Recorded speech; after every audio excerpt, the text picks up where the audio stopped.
Hello बच्चों। आज हम जो देखकर भी नहीं देखते लेसन का वाचन करेंगे और उसका पूरा स्पष्टीकरण उसको एक्सप्लेन में करूंगी। ध्यान से आप सुनिए।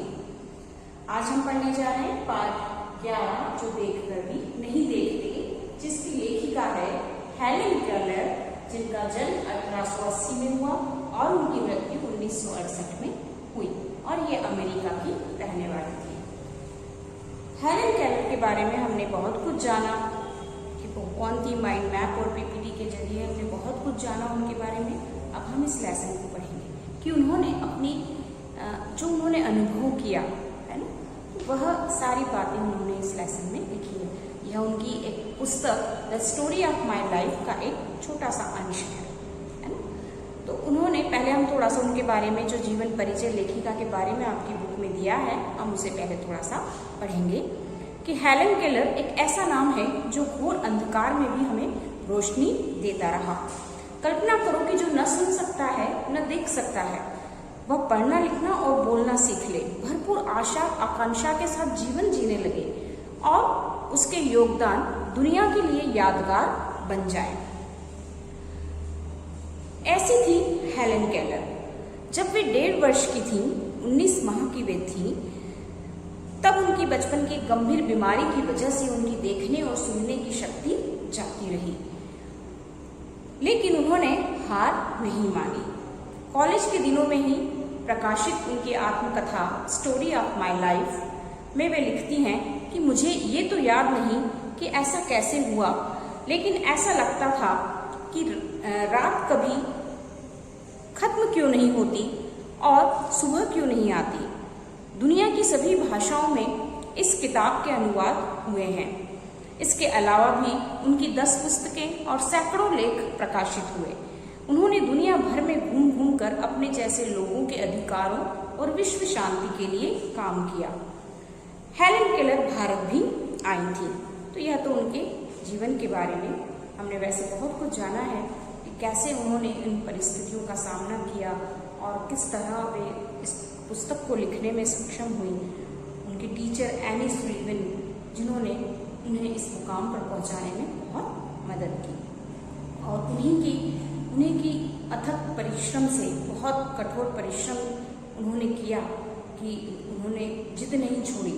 न उनकी टीचर ने जिद छोड़ी और न हेलेन केलर ने हार मानी। दोनों की ही जिद से वे इस मुकाम पर सफलता को प्राप्त कर सकी।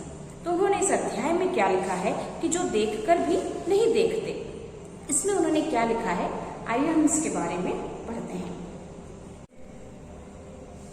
पाठ इस प्रकार है।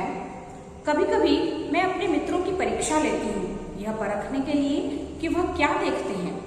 हाल ही में मेरी एक प्रिय मित्र जंगल की सैर करने के बाद वापस लौटी। मैंने उससे पूछा, आपने क्या क्या देखा? कुछ खास तो नहीं, उनका जवाब था।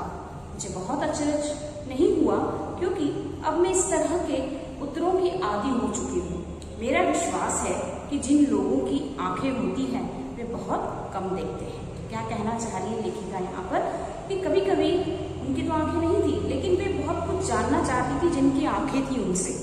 तो वे कभी कभी अपने दोस्तों की परीक्षा ले लिया करती थी और परखती थी, उन्हें जांचा करती थी कि वो क्या देख रहे हैं, है ना। उनकी तो आंखें नहीं थी, लेकिन वो अक्सर अपने दोस्तों से पूछा करती थी कि तुम लोग देखते हो, तुम्हारी तो आंखें हैं, तो तुम क्या क्या देखते हो। तो जब उनके मित्र जंगल की सैर करके आई, जंगल घूम कर वापस आई, तो उन्होंने पूछा कि क्या क्या देखा तुमने वहाँ।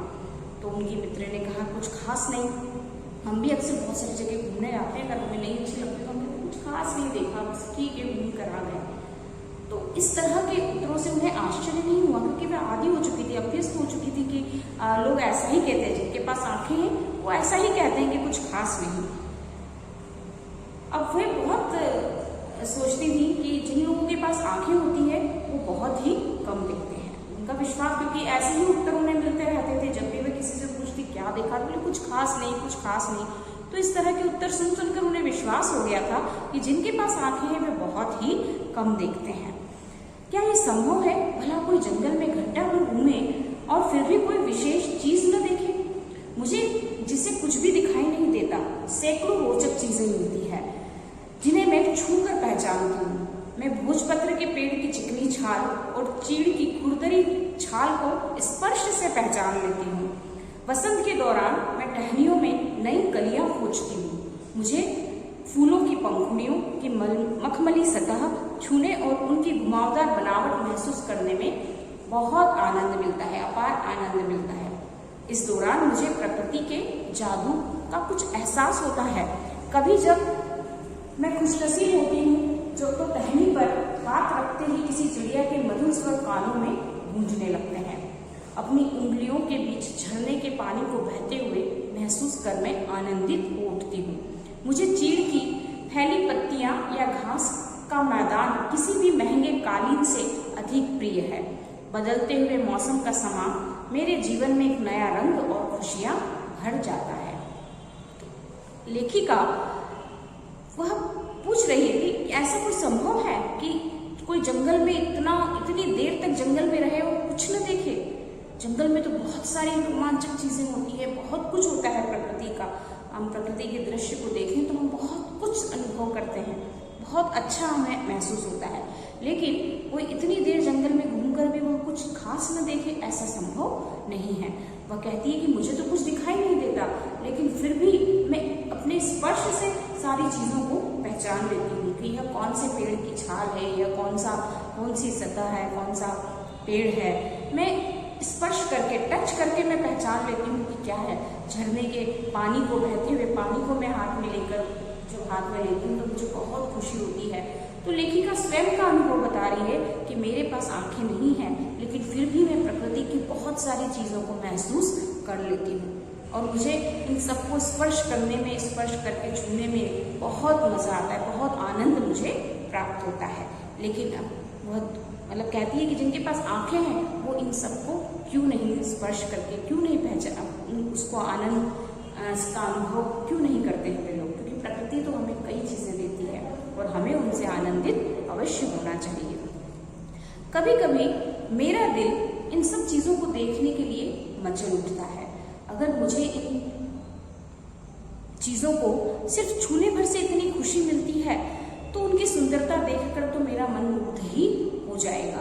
परंतु जिन लोगों की आंखें हैं वे सचमुच बहुत कम देखते हैं।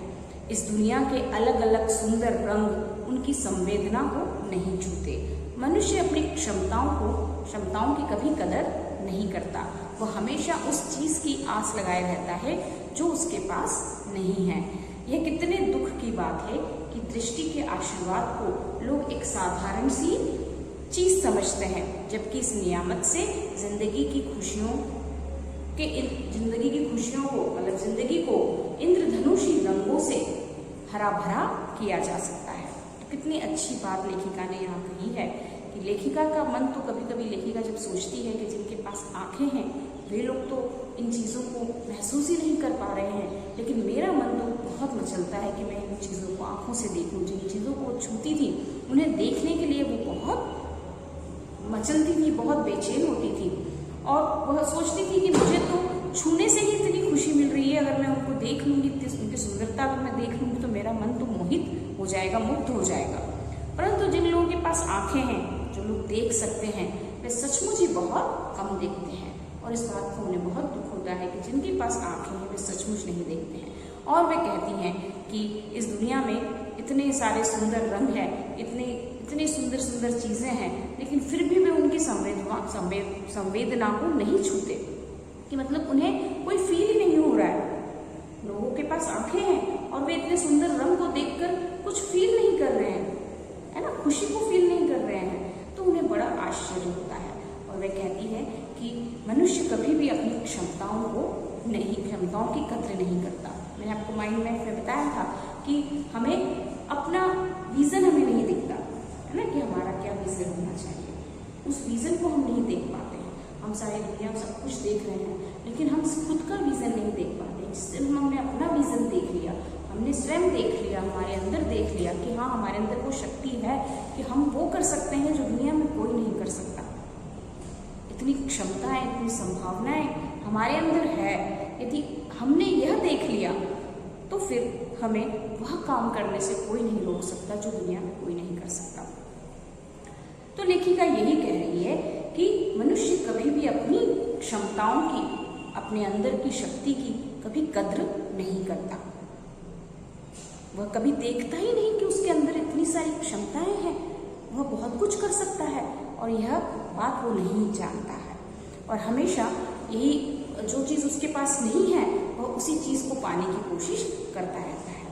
कि हमारे पास तो आंखें हैं तो भी हम महसूस नहीं कर रहे हैं, फील नहीं कर रहे हैं, कुछ देख नहीं रहे हैं अच्छी चीज़ों को, है ना। हमारी खुद की पावर को हम नहीं पहचान पा रहे हैं, हम खुद को नहीं देख पा रहे हैं, है ना। हम बस कांच में देखते हैं तो हमें अपनी बॉडी दिखती है और हम खुश हो जाते हैं बस, लेकिन हमारा जो रीज़न है वो हम नहीं देख पा रहे हैं कि हमारे अंदर क्या है।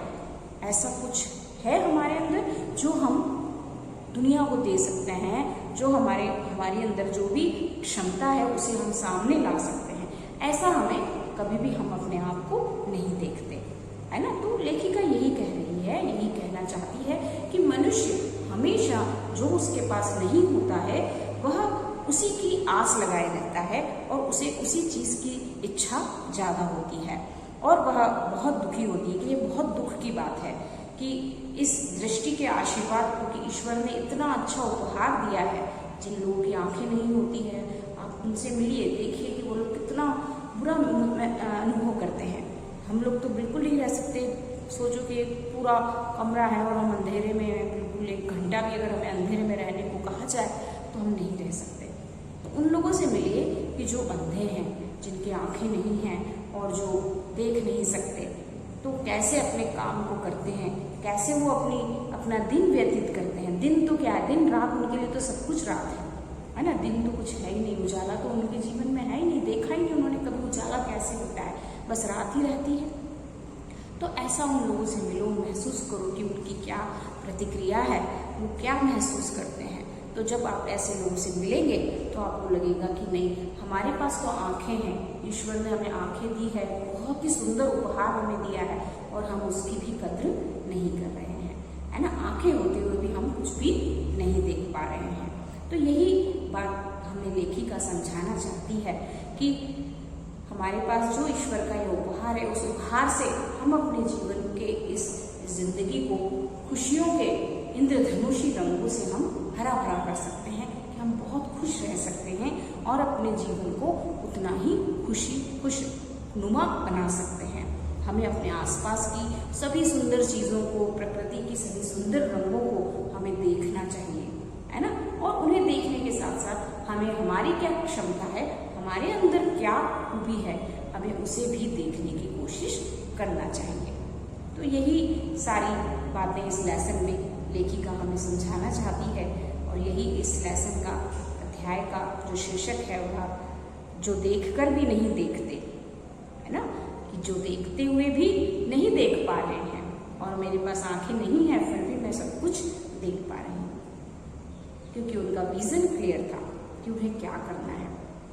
वह स्पर्श करके देख लेती थी, छू कर वह चीज़ों को समझ जाती थी।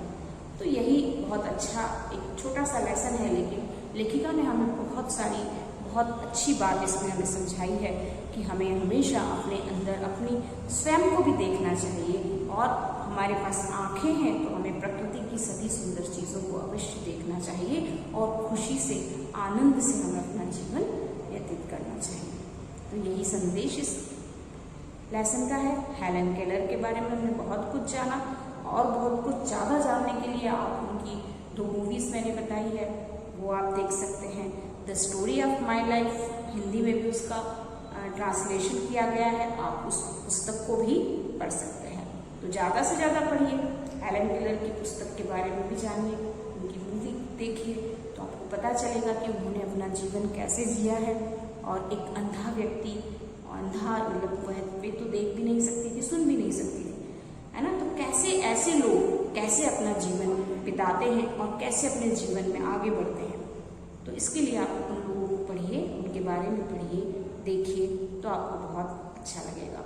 और बच्चों, ये लेसन्स हमारे बुक में इसीलिए होते हैं, केवल पढ़कर भूल जाना नहीं कि हमने कुछ आंसर लर्न कर लिए और बस काफ़ी हो गया। ये सारी चीज़ें ज़रूरी नहीं है। आप लेसन के बारे में जानिए, उस लेसन से हमने क्या सीखा, और ज़्यादा से ज़्यादा उसके बारे में आप जानने की कोशिश करिए, ठीक है।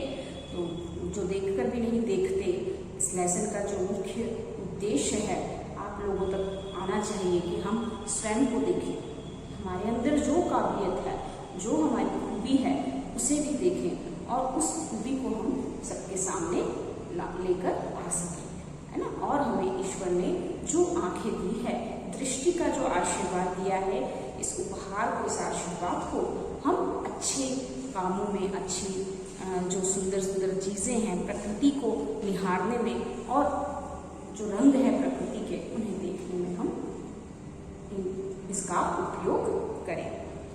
तो आप इसको ध्यान से पढ़िए और जो जो मैंने इसके साथ एक्स्ट्रा आपको बताया है वो सब भी आप अवश्य करिए। और जिस दिन मौका मिलेगा, मुझे अवसर मिलेगा, मैं पूछूंगी जरूर कि कितने बच्चों ने हेलन केलर पर आधारित मूवीज़ को देखा है, बुक्स को पढ़ा है। ठीक है, तो पढ़ते रहिए और खुश रहिए।